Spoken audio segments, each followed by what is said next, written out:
Hey guys, it's been a couple thousand minutes, but I just wanted to give a little update, I guess, on this channel. I know, like, not really anyone watches, maybe like 50 something people will watch, but hey, if you are one of those 50 people, or 10 even, thank you for being here. Hopefully one day I will be of some use to you in terms of your self-development. So this year has been quite hard for me, I would say. A lot of darkness, a lot of shadow work, a lot of going through stuff, so I haven't really been doing much YouTube, and also just other things. It's like it's been a very internal year for me, a very like dark night of the soul, but a dark year of the soul, perhaps even 2 or 3 years that this has been accumulating towards. So I've just been dealing with that. What's really helped me throughout this whole process is actually just watching a lot of YouTube videos from other people talking about certain things that's been very helpful. For example, this guy, I recently was watching him talk about the individuation process from Carl Jung, which is someone I really like, and he was talking about Carl Jung's book Ion, and he kind of takes you through this whole thing. And I've just been very grateful, I suppose, for all the knowledge that YouTube provides, all the people that contribute to YouTube, and I'm like, fuck. I really just want to contribute more to this thing as well, and I felt like maybe I didn't want to start doing more YouTube until I kind of got my life more together. Well, it's more together now, but it's not as together as I preferred it to be. But sometimes I'm like, well, maybe it's like maybe it's like a paradox. It's like, well, in order to get my life together, then I can do YouTube. But it's like maybe the moment I start doing YouTube, my life will get together. It's like maybe it will work. It's like catch-22. So, so here I am, doing just making another video, talking to you guys about stuff. Fuck. One big thing, I want to go back on the individuation process thing from Carl Jung, because I feel like this is what I've been doing this whole year. Basically, Carl Jung's like a Swiss psychologist, and he's a cool guy. He's said a lot of things, shall we say, and essentially with the individuation process, it's like, we have many aspects of ourselves. Like, well, okay, let's just break it down. So, for example, we have our ego, our outer self, who you present to your world and stuff. But then you have an inner self, like your darkness and your fears and your insecurities and your traumas. And it's like, for a person to be fully whole, you have to integrate the darkness of the light.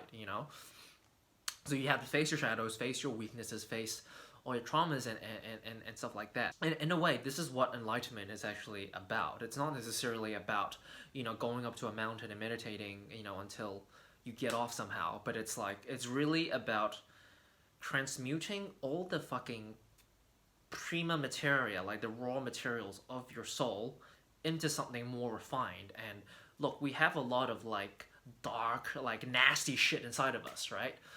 For example, like sometimes it's like you might see someone and they might be like really cool, but then suddenly maybe there's a certain situation and then they kind of break out of their mask that they've been personifying, and then suddenly you're like, oh, who the fuck is this person? It's like, and it feels like that person has absolutely no control of what's coming out. It's just purely emotional, purely just, just like reactive, and you're like, well, is that still them? Are they being like, has the mask that they've been putting on been fake the whole time? Well, no, that's still very much them. That maybe was their ego, but it's like they haven't integrated their shadow to the point where they can actually go into a world and not be so distraught by certain things that could happen to them. So I guess this is kind of the process of that, where you really look at the dark aspects of yourself that you don't want to look at. Like, you don't want to admit that maybe you're not as good, you're not as smart, you're not as good looking, you're not as, all of these things that you want yourself to be, and then be like, okay, well, this could be the truth. I will accept that, and then I'll do something about it. And it's like, instead of just constantly pushing that to the side, sweeping it under the rug, and crafting this persona of you that you like, that you want other people to like, that ultimately might not be your whole complete self, which might work in the short term, but in the long term, it's like, it's just not as good as if you had it all together, your light and your dark. Boom. That's enlightenment. That's, transcending your lower self into a higher self, into your God divine self, or whatever you'd like to call it. So it's been a year of that for me, and to anyone else that's kind of been feeling that this year, kind of going through a lot of like loneliness and a lot of just realizing how much your own ego and your own image is, erected from people's perceptions of you. It's like, because this person thinks of me this way, therefore I am like this. But it's like, if you're constantly building your self essentially through other people's perceptions of you, which, in itself is always going to be inaccurate, it's like you don't really know who you are. So unless you kind of, I'm not saying everyone has to do this, and probably not everyone does, but if you feel like maybe you're on a similar journey, or you feel similar to me in any shape or form, going through a period of like cocooning, of being in a chrysalis, being alone, and just facing yourself, as beautiful and as disgusting as you could be, and really just accepting and embracing and just bringing it all together, is a very rewarding thing. Let me just say, not to just kind of like derail this into like a pit of despair, of the abyss and the void that you could become in towards. But if you are in, it's like once you get into the darkness, you can't get out the same way you came in. No, you gotta fucking swim through or crawl through all the cesspoolness of the darkness, and you get out on the other side. Okay, you can't go out of the tunnel the way you come in. You can only get out the other side, and you see the light, and then you get out.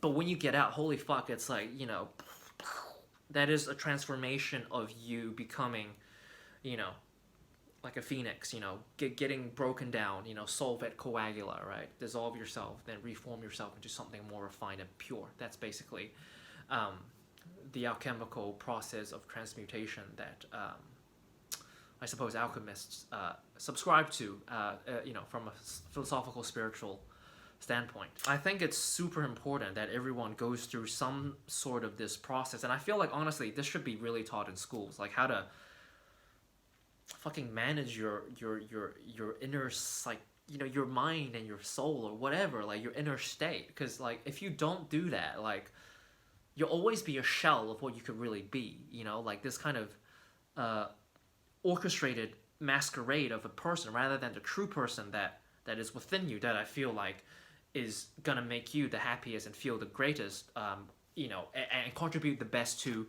yourself and the world, so to speak. One thing that's really helped with this, and it kind of goes back to Carl Jung.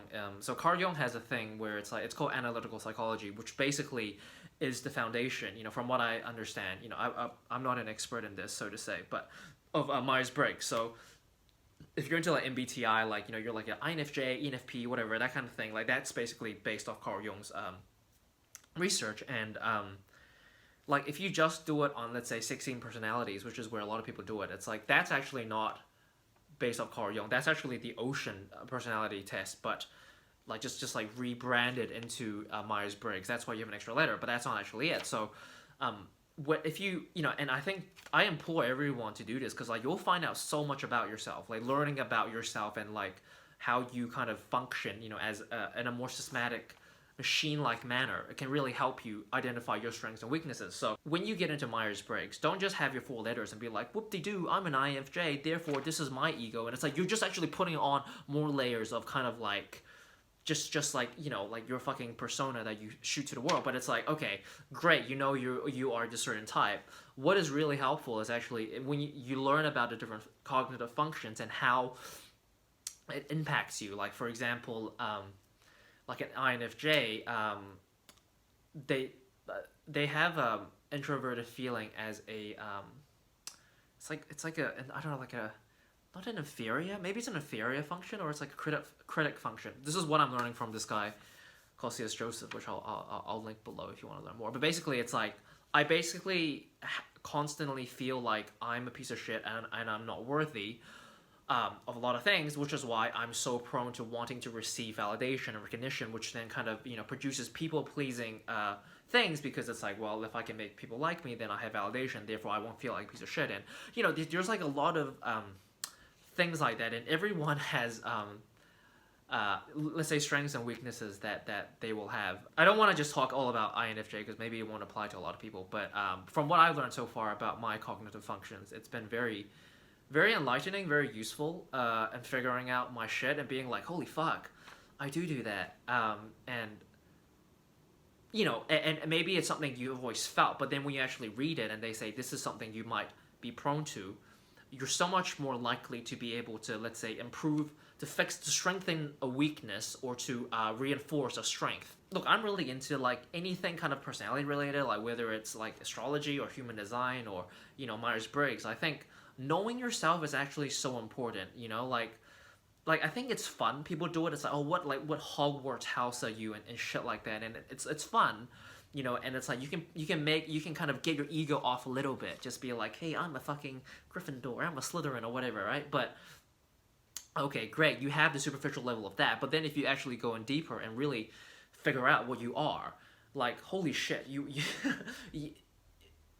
it will improve you so much. It's like if you have the humility to accept what you receive. So that's kind of where I'm at. And look, I made a lot of notes, I suppose, of life this year that I haven't really shared. Maybe occasionally on Instagram, something small. But yeah, going forward, I do want to make more videos. Just sharing stuff that's helped me. I'm not necessarily like an expert in anything per se, but I can share with you my experiences, and hopefully for a few people out there that might be willing to listen, it could help you, or it could uplift you or motivate you into, continuing this journey and becoming the godlike spark that you are already, really. You just gotta like fucking dig it out of you, from the crevices of your shadows, and then here we are. So that's me. But again, everyone has a different journey. Maybe you don't need to go through this whole process of digging through your shadows. Maybe you have another way to kind of, I don't know, express your divinity or whatever. So, learning about cognitive functions and different personality types from Myers-Briggs, you really realize how people do function differently. And it's like, if you condemn someone else for functioning a certain way because they're different to you, it's actually really stupid, because there's nothing wrong with them. They're just built differently. It's like trying to airdrop from an iPhone to an Android. Like, you can't do that. Like, no matter how much you scream at the Android user, they can't airdrop. Like, you can send it through Bluetooth, or I don't know if you can, or through Wi-Fi or some other means, like through, I don't know, WhatsApp, whatever, right? But you cannot airdrop, right?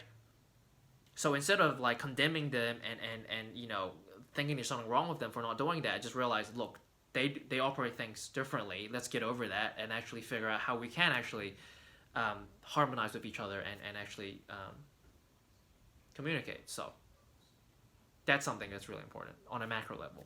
Sometimes with life, we get so overwhelmed with like the external things we have to do, like get a job, study, make money, or whatever, that we forget about the actual internal journey. That ultimately, that's what the external is there for. It's like you're here to grow in a way, and it's like you have all of these things out here to kind of help you, that prod you in certain ways to help you grow. And it's like, if you get so caught up in that, the Maya, the illusion, or whatever you want to call it, that you forget about the actual internal growth, then well, I believe that becomes a problem. So don't forget about this inside, and focus on it when you feel like you're getting too swept away from everything else that's happening around you. Especially with COVID, and this year has been quite chaotic. It's like, well, the circumstances is one thing, but your state of being, right? That's what Bashar says, and your internal state, that's something you can always control. And as long as you don't forget that, and you